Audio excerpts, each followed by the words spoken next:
When I talk about letting go, I want to be clear from the beginning that I'm not talking about something abstract or philosophical in a detached way. I'm talking about something that most of us encounter not by choice, but through experience. Very often, our first real encounter with letting go is not voluntary. It arrives through loss. The loss of a person we love, the loss of a relationship that mattered deeply, the loss of a role, a future we imagined, a version of life we were building towards. Sometimes, it is the loss of someone who is still alive, but no longer present in the way they once were. Sometimes, it is the loss of something that shaped our identity so thoroughly that its absence leaves us disoriented. Loss has a way of forcing the question that comfort allows us to delay. What happens when I can no longer hold on to what mattered most? To me, letting go begins here, not as an idea, but as a response to reality. When something or someone close is taken away, we often discover how tightly our inner world was organized around them. Our routines, our expectations, our sense of who we were, all quietly orbiting that presence. And when it is gone, what remains is not just grief, but space. Unwanted space, disorienting space. This is where letting go becomes misunderstood, because letting go does not mean forgetting. It does not mean pretending the loss did not matter, and it certainly does not mean moving on as quickly as possible. Letting go, as I understand it, means recognizing when holding on to how things were, to how they should have been, to the idea that something could have continued unchanged, begins to cause more suffering than the loss itself. It means noticing that grief, resistance, longing, and memory have started to harden into something fixed inside us, something that constricts rather than honors what was lost. We do not only grieve the person or the thing, we grieve the future that no longer exists. We grieve the part of ourselves that existed in relation to them. Letting go, then, is not a betrayal of love. It is an evolution of how love is held. For me, letting go means learning how to carry what mattered without gripping it so tightly that it prevents life from moving forward. It is allowing memory to remain, while loosening the demand that reality conform to it. This applies not only to loss through death or separation, but to all the quieter losses we accumulate over time. Ideals, expectations, identities, beliefs about how life was supposed to unfold. What I have come to see is that when we cannot let go, we do not actually preserve what we have lost. We preserve our suffering. And this brings us to a difficult but necessary insight. When something leaves our lives, it leaves behind space, whether we like it or not. The question is not whether that space exists, but what we do with it. If we clench around it, the space fills with bitterness, resentment, fear, or longing. If we allow it, the space remains open long enough for something else to enter, not as a replacement, but as a continuation of life in a new form. This is why I see letting go not as erasing the past, but as releasing our resistance to the present. It is the difference between carrying a loss as a weight that pins us in place and carrying it as something that has reshaped us, painfully, irrevocably, but not without purpose. From this place, letting go becomes less about choice and more about orientation. Not, do I let this go? But how am I relating to what has already changed? This is the ground from which the rest of this discussion grows. If that is where I'm starting from, recognizing loss, change, and the way holding on can intensify pain, then the question becomes, where am I actually trying to arrive mentally and emotionally? What is the perspective I'm aiming to inhabit, not perfectly, but more consistently? For me, the ideal state is not emotional neutrality, detachment, or constant calm. It is not about numbing myself to loss or pretending that things do not matter. The ideal perspective is engaged, but ungripped. It is to care deeply without insisting that life behave according to my care. In this perspective, I would like to relate to life less as something that must be secured and more as something that must be met. Less ownership, more participation. Less tightening, more responsiveness. At its core, this way of thinking accepts one difficult truth. Change is not the interruption of life. It is the mechanism of life. From this position, I am no longer surprised when things shift, end, or transform. I may still grieve them, and grief does not disappear in the ideal state, but I no longer experience change as a personal violation or a failure of reality to keep its promises. Instead of asking, "Why is this happening to me?" I begin to ask, "What is being asked of me now?" The ideal perspective does not require certainty about the future. It requires trust in my capacity to respond honestly to what unfolds. It recognizes that I do not need the full map in order to take the next step. Mentally, this means loosening my allegiance to certain thoughts. Thoughts like, "This should not have happened. I cannot be okay unless this changes. Something has gone wrong." In the ideal state, these thoughts may still arise, but they are no longer treated as absolute truths. They are recognized as reactions, not revelations. Emotionally, this perspective allows feelings to exist without turning them into identities. Sadness can be present without becoming who I am. Longing can be felt without ruling my future. Love can continue without demanding possession. This is particularly important when it comes to loss. In the ideal state, I would like to hold what I have lost with reverence, not rigidity. I do not want to erase people, relationships, or chapters of my life, but neither do I want to hold them in a way that freezes me in time, as if moving forward somehow diminishes what once mattered. Here, letting go does not mean letting go of love. It means letting go of the demand that love keep everything unchanged. There is also a shift in control. In this perspective, I am still responsible for my choices, my actions, and my values, but I am no longer trying to control outcomes that exceed my reach. I stop negotiating secretly with life, as if enough worrying or planning might guarantee safety. Instead, the emphasis moves from control to alignment. Am I living in a way that is responsive to the reality of now, rather than loyal to an outdated version of then? This perspective is spacious. It allows silence, it allows ambiguity, it allows not knowing what comes next without immediately rushing to fix that discomfort. And within that space, something interesting happens. I notice that when I am not constantly bracing for loss, I am more capable of presence. When I am not gripping what is already changing, I actually meet life more fully where it is. This is the ideal I am moving toward, not mastery, not immunity from pain, but a posture of openness that allows life to keep unfolding without my constant resistance. Letting go from this place becomes less about giving something up and more about giving something back. Giving back my insistence that reality conform to my expectations and receiving whatever truth arrives instead. So, if that is the perspective I would like to live from, engaged but ungripped, responsive rather than controlling, open to change without denying loss, then an obvious question follows. If this way of being is so freeing, why do we struggle with it so much?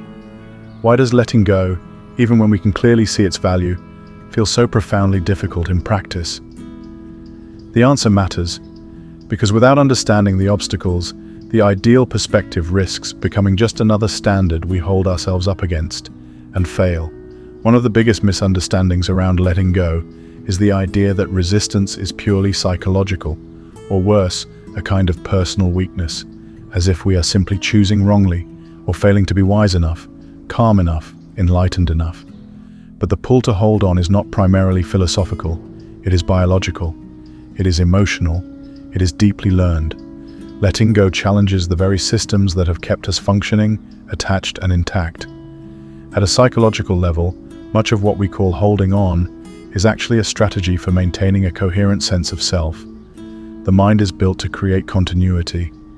It links past, present, and future into a story that answers the question, who am I, and what should I expect from the world? When something significant is lost, a person, a role, a future, a belief, that story is disrupted, and disruption feels dangerous even when no physical threat is present. This is where many of the obstacles arise. The nervous system does not experience loss as an abstract concept.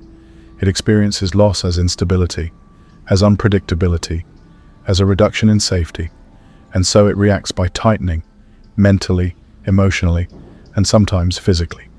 This tightening is what we often mistake for unwillingness to let go. But in many cases, it is not unwillingness at all. It is protection. Another obstacle emerges around identity. We do not just lose external things, we lose versions of ourselves, who we were to someone, who we were inside a certain life structure, who we imagined we would become. Letting go threatens these identities, and the psyche tends to defend identity fiercely, even when that identity is bound up with pain. This is why people can remain attached to suffering long after it has stopped being useful. Because suffering, at least, is familiar. It tells us who we are. There is also the illusion of control. Holding on gives the feeling that we are doing something, that we are preventing further damage, that we are honoring what mattered by refusing to relax our grip. But often what we are controlling is not reality. It is our exposure to uncertainty. Letting go would mean admitting that we cannot guarantee outcomes, continuity, or protection from future loss. And for many people, that admission feels like standing without armor. Then there is grief. Not just grief for what was lost, but grief for the fact that life does not anchor itself around our attachments. This grief is often layered. We grieve the person or thing. We grieve the future that collapses with it. And we grieve the loss of certainty itself. Letting go requires us to move with that grief rather than freezing inside it. And that movement can feel like a betrayal, especially when love is involved. So the obstacles are not villains in this story. They are signals. They tell us where we are afraid. They tell us where we are attached. They tell us where our sense of self is brittle rather than flexible. And unless we understand them, unless we treat them with curiosity rather than force, the idea of letting go remains something we admire from a distance but cannot inhabit. Which brings us to the heart of the matter. If the ideal perspective is openness, flow, and trust in our capacity to respond, then the obstacles are the very places where that trust has not yet formed. And it is to those places we now need to turn, not to eliminate them, but to understand what they are protecting and what they are preventing.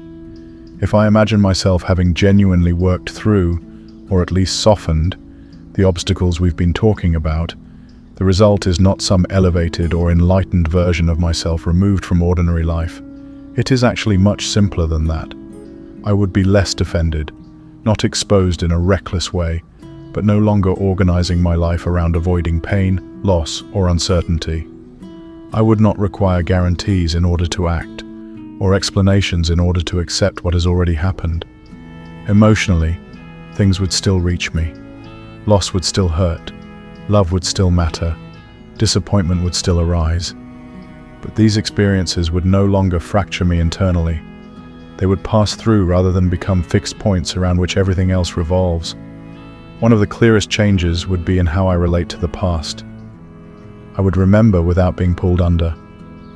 I would honor without being anchored.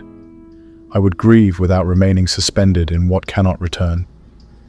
This is especially important when it comes to losing someone or something close. If the obstacles were overcome, I would no longer confuse loyalty with immobility. I would understand that continuing to live fully is not a betrayal of what was lost, but one of the few honest responses to it. In this state, love becomes less possessive and more spacious. It does not require sameness or permanence to continue. It adapts. It changes form. There would also be a noticeable shift in how I experience uncertainty. Instead of treating uncertainty as a problem to be solved, I would treat it as a condition to be navigated. I would stop assuming that not knowing means something has gone wrong. Decisions would still carry risk, but not paralysis. Where previously effort was spent on maintaining control, it would now be spent on presence, discernment, and response. I would make fewer choices driven by fear of loss, and more driven by alignment with what feels honest and alive. This does not mean life becomes easier. It means it becomes less congested internally, less crowded with resistance, rumination, and internal bargaining. And it is precisely here that Rumi's words begin to make sense, not as poetry for comfort, but as a description of transformation. When Rumi writes, "Whatever sorrow shakes from your heart, far better things will take their place," he is not offering reassurance in the way we often want reassurance today. He is not saying that sorrow is temporary and reward is guaranteed. He is not saying that if you suffer patiently, life will compensate you. He is speaking about displacement, not consolation. In the Sufi tradition, sorrow is not merely emotional pain. It is an instrument of unmaking. It breaks the structures we rely on to define ourselves, particularly the ego's claims about stability, control, and permanence. What sorrow shakes loose are not just external attachments, but internal ones. False certainty, over-identification with roles. The belief that who we are depends on what stays in Rumi's language. The heart is not just the seat of emotion, it is the center of perception. What occupies the heart determines how reality is experienced. When sorrow empties the heart of what can no longer remain, it creates a vacancy. This is the critical point that is often missed. The far better things do not arrive because sorrow is rewarded. They arrive because space has been made. Rumi is describing the same movement we have been circling around. When something essential is lost, the danger is not the emptiness itself, but the tightening that tries to prevent it. If the heart clenches around grief, loss becomes fixation. If the heart remains open, loss becomes passage. In that open space, something else enters. Not necessarily comfort, not necessarily happiness, but truth, depth, and alignment with reality as it actually is. This is why Rumi so often spoke of breaking, burning, and dissolving. From his standpoint, what we cling to most fiercely is often what prevents us from living fully. He is not romanticizing pain, he's describing its function. So when I ask where I would be if the obstacles were overcome, the answer is this: I would be in a place where sorrow is allowed to do its work without becoming my identity, where loss reshapes me without hardening me, where what has been shaken loose is honored, but not clutched, where the space that follows is not immediately filled with fear, distraction, or replacement. In that place, far better things does not mean better circumstances. It means a truer way of inhabiting life, more spacious, more responsive, less owned by fear, less invested in permanence as proof of meaning. This is not transcendence. It is intimacy with reality. And perhaps that is the quiet radicalism in both letting go and in Rumi's words. They do not promise escape from life, but a deeper participation in it, once we stop demanding that it remain unchanged. So if there's one thing I want to leave you with, it's this: letting go is not about erasing what mattered. It's about changing the way we carry it. We don't move forward by forgetting. We move forward by loosening the grip that keeps us tied to how things used to be. Loss, change, disappointment. They don't arrive because we failed. They arrive because life moves. And when something is taken, what we're left with is space. That space can fill with fear, it can fill with regret, or it can remain open long enough for something truer to take shape. When Rumi said that sorrow shakes things from the heart so that better things can take their place, he wasn't offering comfort, he was naming a process. The process of becoming less defended, less owned by what we can't control, and more available to what's actually here. You don't have to let go of everything. You don't have to resolve anything today. You only have to notice where you're gripping and ask whether that grip is still protecting you or whether it's quietly preventing you from living. Because sometimes what feels like emptiness is actually invitation, and sometimes the bravest thing you can do is allow the space to remain. If this resonated, sit with it for a while.